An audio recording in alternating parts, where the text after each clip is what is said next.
RCN. Le son de la différence.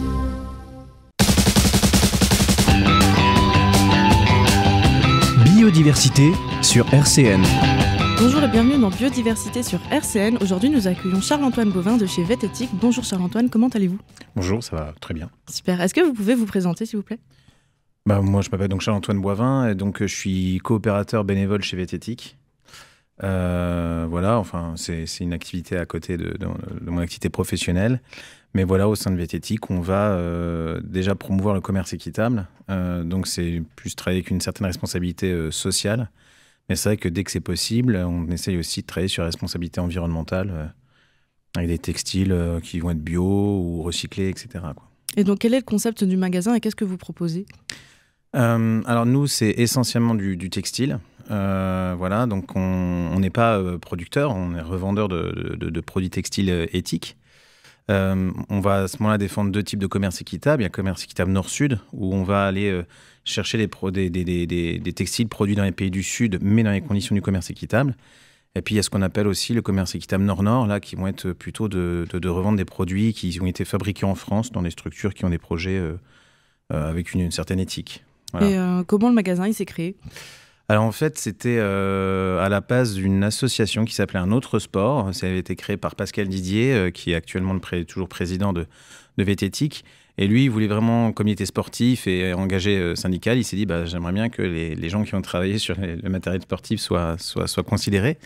Donc il a créé cette association Un Autre Sport. Et il était à l'époque enseignant et il a décidé à un moment de quitter l'éducation nationale pour monter la coopérative Vettétique. Voilà, maintenant, parce qu'on est au statut coopératif. Est-ce que vous pouvez nous expliquer ce que c'est une coopérative ? Une coopérative, par rapport à une entreprise au sens classique du terme, c'est l'idée que dans une entreprise, on dit que c'est une entreprise capitaliste dans le sens où le pouvoir appartient au capital. Si je possède 55% du capital, j'ai que 55% des voix, je fais ce que je veux. Dans une coopérative, en fait, qu'on ait possédé une part ou 100 parts de la structure, quand on va prendre des décisions à l'Assemblée générale, c'est une personne égale une voix. Donc on va tous avoir une voix équivalente. Et l'idée, du coup, c'est dans les gens qui décident d'avoir aussi bien ceux qui ont apporté bien sûr le plus de capital, mais d'avoir des salariés, des fournisseurs, des clients, des bénévoles. Donc l'idée, c'est que tous les gens qui sont concernés par la structure puissent participer aux décisions et faire valoir leur intérêt pour la structure. Et donc, est-ce que vous pouvez nous dire s'il y a des salariés, des bénévoles qui participent dans le magasin, en fait ? Alors, on a 2 salariés actuellement dans la boutique qui est rue Saint-Dizier. Et puis, on a tout un collectif de bénévoles qui vont donner des coups de main. Alors, des fois, ça pourra donner des coups de main pour aider à tenir la boutique. Moi, par exemple, je suis pas trop là-dessus. Je vais plutôt, donner des coups de main pour aider à la case à Vendœuvre. On a, au sein du marché de Vendœuvre, les vendredis soirs et dimanche matin, une case du commerce équitable qui est partagée avec d'autres structures du commerce équitable, où je vais des fois être sur des forums extérieurs, quand on est sur un marché, etc. Donc après, voilà, selon le temps qu'on a à donner et les appétences qu'on a pour un type d'aide ou pas, on va pouvoir se positionner, quoi. Et donc, comment vous vous êtes retrouvé bénévole ? C'est quoi votre parcours ? Moi, en fait, donc Pascal qui a créé Vettétique était enseignant et je me suis retrouvé enseignant dans le même lycée que lui, en tant que stagiaire. Donc il a quitté l'éducation nationale, qui m'a permis de récupérer son poste, ce qui était top. Mais du coup, on avait sympathisé avec Pascal et puis comme j'avais entendu parler de sa structure, j'ai voulu assister à une assemblée générale et le projet m'a vraiment plu et du coup, je suis rentré dedans il y a un peu plus de 10 ans, 10-12 ans, je dirais. Peut-être un peu, je ne saurais pas dire. Bref, mais voilà, et puis petit à petit, voilà, au début, c'est compliqué de se mettre sur un forum et de vendre. Je ne suis pas du tout vendeur, mais voilà, on s'y fait, et puis voilà, on se lance, et après, on participe. Et est-ce que le magasin, il travaille avec des partenaires ? C'est-à-dire ? Par exemple, d'autres associations ou des partenaires qui vont partager les mêmes valeurs Ouais, alors, justement, la case à Vendœuvre, elle est partagée avec le Colécosol, parce qu'on est membre du Colécosol, qui est un collectif Grand Est sur la promotion du commerce équitable, qui est basé à Strasbourg, mais voilà, nous, on est beaucoup assez actifs sur l'antenne en Lorraine. On est aussi partenaire sur cette case avec le Florin, la monnaie locale nancéenne. Voilà. Et puis, on a été beaucoup partenaire avec Artisans du Monde, donc qui a arrêté son activité à Nancy. Mais du coup, voilà, nous, on essaie aussi de continuer à donner une visibilité à leurs produits, parce que, je disais, à la boutique, on fait du textile essentiellement, mais on a aussi un peu d'alimentaire. Et puis, on a toujours un peu de produits de sport, notamment des ballons, par rapport au projet d'origine. Mais oui, voilà, on a un peu travaillé avec quelques partenaires, oui. Ok, et comment vous choisissez les vêtements ou par exemple l'alimentaire que vous allez vendre dans le magasin? L'alimentaire, on a beaucoup effectivement de produits. On passe par des structures qui sont éthiques, hein. On a des produits de Ethicab, de Artisans du Monde. C'est des structures reconnues, on sait qu'ils travaillent sérieusement. Sur le textile, ça va être notamment les salariés qui vont essayer de faire de la recherche, etc., pour trouver des produits qui paraissent intéressants par rapport à notre structure.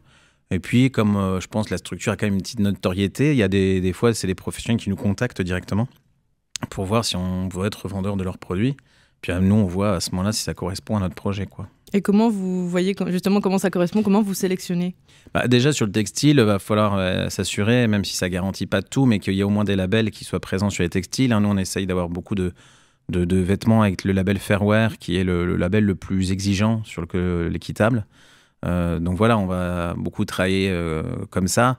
Après, quand on fait ça, c'est plutôt sur le commerce équitable Nord-Sud. Quand on travaille avec des produits made in France, là, il s'agit des fois de bien se renseigner parce qu'il n'existe pas encore de label équitable France, en tout cas dans le textile. Ça devrait arriver, mais bon, pour l'instant, voilà, on est obligé alors, c'est pas trop moi qui m'en occupe, alors je dis ça, je dis on, mais Pascal, donc le président ou les salariés, ils échangent avec les structures pour voir quel est leur projet, qu'est-ce qu'il y a derrière et décider si on revend ou pas le produit, quoi. Ok, et est-ce que justement vous avez des engagements avec les certifications, les labels? Vous pouvez nous en parler plus en détail? En fait, nous, comme on est revendeurs, les engagements, c'est plutôt les producteurs qui les ont. Mais donc, ils ont un cahier des charges qui est impératif. Donc, en fait, on respecte le droit international du travail.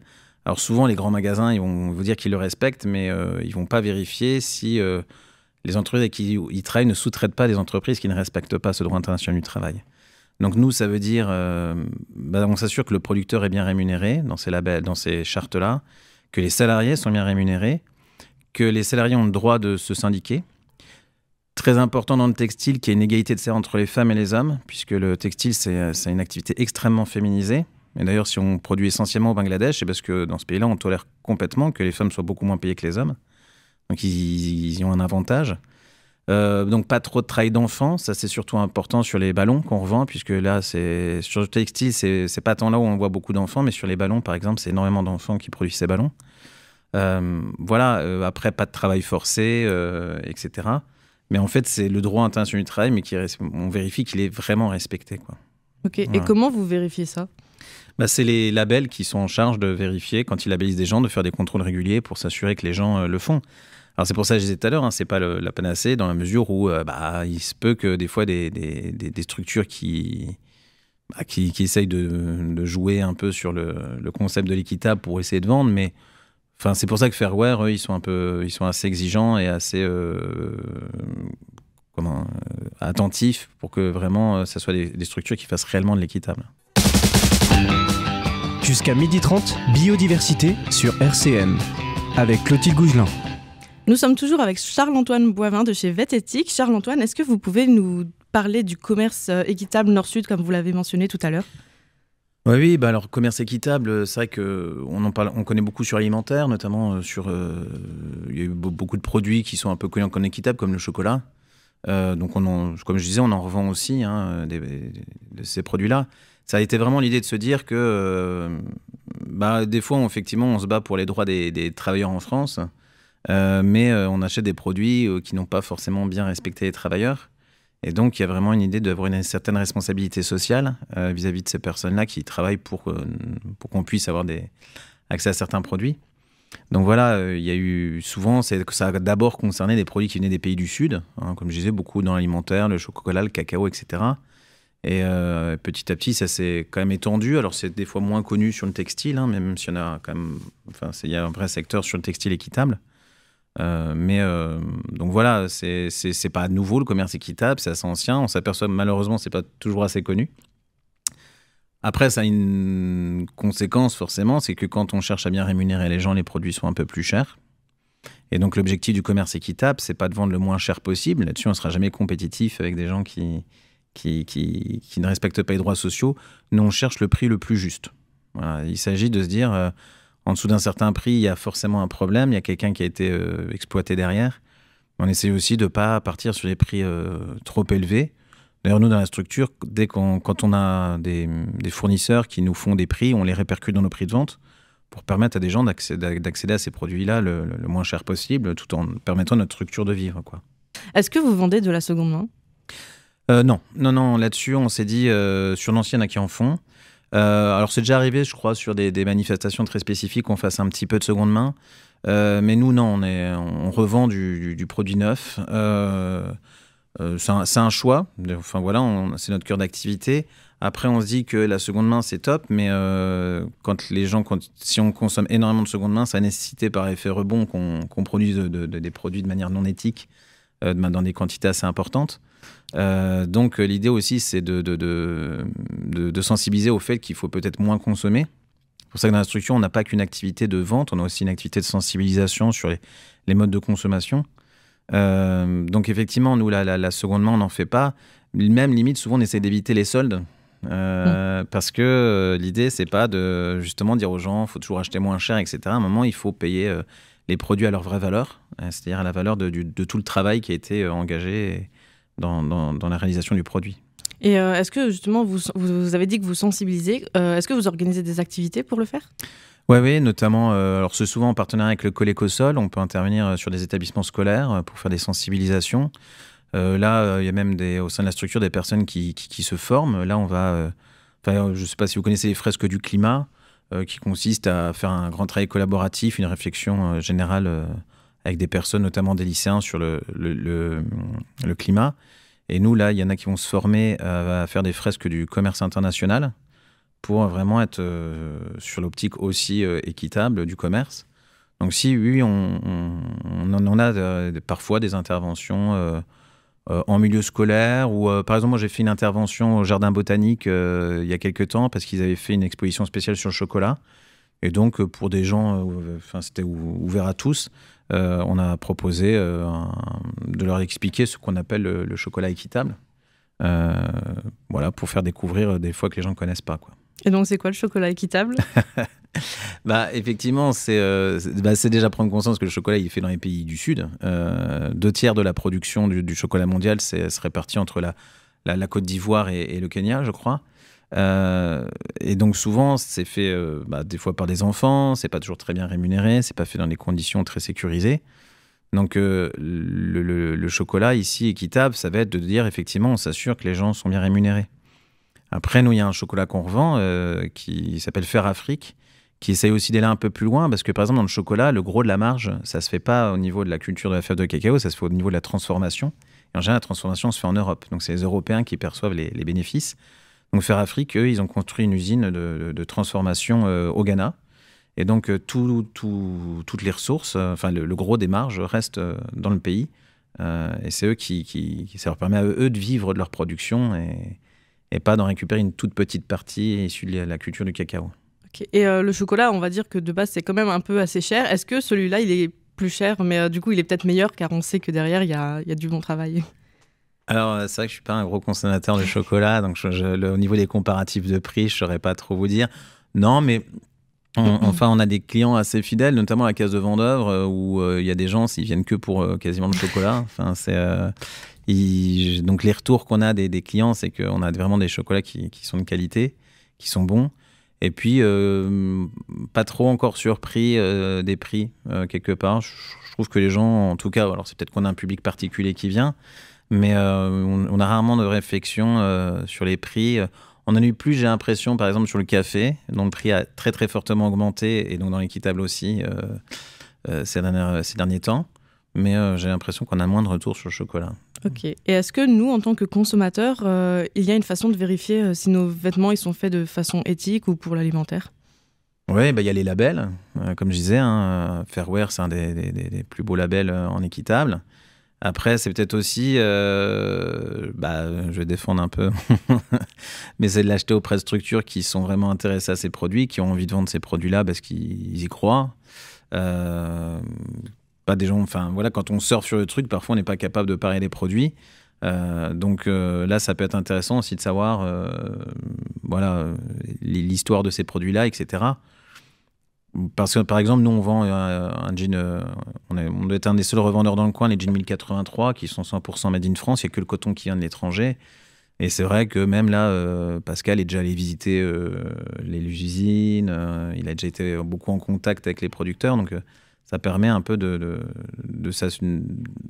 s'assurer, nous, en discutant avec eux, qu'ils sont vraiment dans une démarche éthique, et par exemple, 1083 à fond, quoi. Ok, et par exemple, pour les labels, où est-ce qu'on peut les trouver? Sur les étiquettes, sur le site de la marque Non, normalement, si le textile équitable doit y avoir une étiquette, s'il est labellisé, c'est sur l'étiquette. Ok. Ouais, en vérifiant les étiquettes, on peut. Après, voilà, il y a même des structures qui ont essayé de développer je crois que c'est le collectif Éthique sur étiquette, qui ont essayé de développer des solutions pour pouvoir taper le code barre d'un de ces produits et voir d'où il vient. Et on s'aperçoit qu'il y a des produits qui communiquent beaucoup d'informations, qui sont très transparents sur la provenance de leurs produits, et d'autres, ils disent c'est arrivé en France, quoi. Donc ce serait un peu du greenwashing. Ah non, ceux qui font ça, c'est pas en équitable, hein, c'est sur les grandes marques. Je crois pas qu'ils se cachent du fait qu'ils produisent pas forcément dans des conditions éthiques. En tout cas, ils le revendiquent pas. Voilà, je pense qu'un produit qui communique, c'est qu'ils savent que derrière, il n'y a rien de... Vous organisez des collectes parfois? Des collectes, non, nous on est vraiment revendeurs. Collecter pour d'autres structures, non. Non, on va pas faire ça, mais par contre, on va essayer parfois, si on peut, que ce soit à la boutique ou à la case à Vendœuvre, d'inviter des structures qui ont, pas comme nous, par exemple, un local, enfin, nous, on en a 2 pour le coup, donc qui ont plus de mal à être visibles. On va essayer un peu de leur proposer de temps en temps de venir. On fait ça avec, par exemple, Movement France, avec Cabao, avec d'autres structures qui sont équitables, mais qui n'ont pas de lieu dédié, quoi. Okay. Et quel est votre avis sur la fast fashion, et est-ce que vous avez des conseils pour l'éviter? La fast fashion, c'est assez... forcément, je suis pas du tout pour, parce que l'idée, c'est de changer tout le temps de vêtements. Et que, déjà, le vêtement, c'est une production polluante. Notamment le coton, c'est assez polluant. Alors, même si on travaille... en bio, c'est toujours mieux. Mais voilà, ça reste une production polluante. Et puis, c'est des déchets assez énormes. Ça pose problème. Surtout qu'on ne les recycle pas toujours très bien, ces vêtements-là, on les envoie dans d'autres pays pour s'en débarrasser. Donc, à un moment, c'est de se dire, moi, je paye mon vêtement un peu plus cher, mais j'en achète moins souvent, quoi. Je me souviens d'un échange une fois avec un élève qui me disait, mais moi, avec 90 €, monsieur, je ne m'achète pas un pantalon, je m'achète 3. Moi, j'ai dit, tu vois, tu envisages de mettre 90 € dans des vêtements. Donc, la question, c'est est-ce que tu en veux 1 ou 3 et si tu n'en prends qu'un, tu as la chance qu'il soit éthique, et sinon, tu vas surconsommer, quoi. Et voilà. Donc après, c'est aussi te laisser peut-être tomber l'idée d'être toujours à la pointe de la mode, parce que voilà. Bon, après, maintenant, elle devient tellement éphémère, la mode, que je pense qu'on ne l'est jamais vraiment. Donc l'ultra fast fashion, par contre, est en train de tuer, je pense, le système, puisqu'on ne peut plus être à la mode, puisque tellement ça change vite. Donc à ce moment-là, ça incite les gens à être particuliers, à choisir leur style, et à ce moment-là, on n'a plus besoin d'avoir les derniers vêtements créés, quoi. Et quels sont les futurs projets pour le magasin ? Pour le magasin, nous, bien sûr, à terme, c'est aussi de continuer, si on peut, à créer de l'emploi. Voilà, donc on était sur un projet, on essaye aussi de voir divers projets. Donc là, on avait un projet sur Strasbourg, mais qui prend pas suffisamment bien. Voilà, donc nous, c'est vraiment de continuer l'activité, de la pérenniser sur la boutique à Nancy. Et puis voilà, de continuer à soutenir des structures, parce qu'il pourrait y avoir, par exemple, on sait qu'il y a des structures qui voulaient créer un espèce de magasin coopératif sur l'équitable à Nancy, et nous, ça pourrait être les soutenir, être partenaire avec eux pour aider le commerce équitable à se développer, oui. Voilà. Et puis comme je disais, c'est renforcer les interventions chez les scolaires, notamment avec les fresques du commerce équitable, etc. Donc essayer un peu de faire connaître le commerce équitable. Okay. Et où est-ce que l'on peut vous retrouver ? Alors, on peut nous retrouver au 109 rue Saint-Dizier. Donc, c'est notre boutique.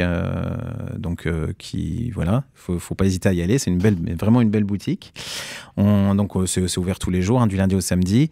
Et puis, on est au marché de Vendœuvre les vendredis de 16 à 19h, les dimanches de 10h à midi.